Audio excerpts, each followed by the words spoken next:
Hello beautiful family, welcome to my channel. In today's video, what we have for you is delicious tilapia fish pepper soup, and the delicious and beautiful result you are seeing on my countertop is the result. Without further ado, follow me alongside the video. Let me show you how I came up with this pepper soup. Today's fish pepper soup, I'll be using tilapia fish as I earlier said to make the pepper soup. You can feel free to use any fish of your choice. Now I'll be cleaning this fish briefly on this particular video with lemon and salt. The full video of how I clean my fish is in the description box. Please check it down below.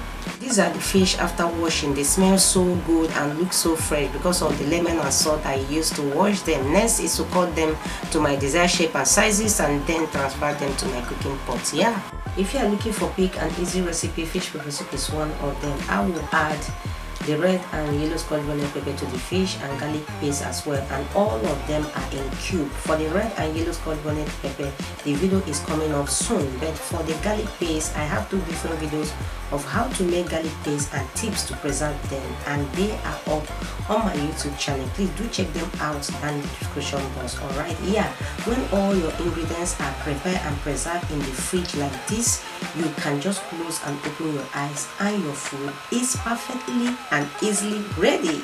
Next is to add sliced onion, pepper soup spices, seasoning cube, crayfish. Please be generous with your crayfish. Alright, salt.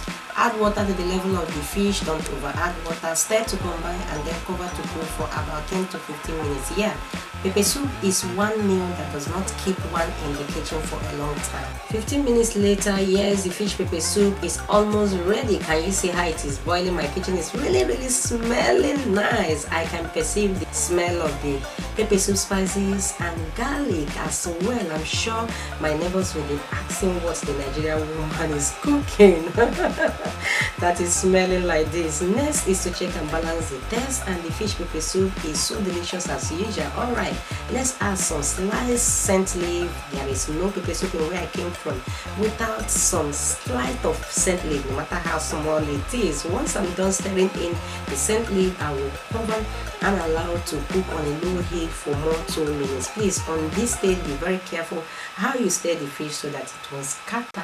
Beautiful family, the delicious tilapia fish pepper soup is ready, and behold the boiled yam and plantain we are pairing it with. You can as well pair it with boiled white rice or even enjoy it the way it is. You can as well pair it with chilled palm wine. Oh yes, you heard me right, chilled palm wine. And this is the beautiful way we enjoy the fish pepper soup with boiled yam and unripe plantain, unripe alongside palm oil. The palm oil is optional, but though it is a must add in where I came from. Hope you enjoyed this video. If you do enjoy the video, please give the video a thumbs up, share the video, drop your comment, and of course subscribe to our channel with your bell on to be notified anytime we upload a new video from me and all my crew. Thank you so much for watching. Always remember this, and we will see you in our next video. Bye bye.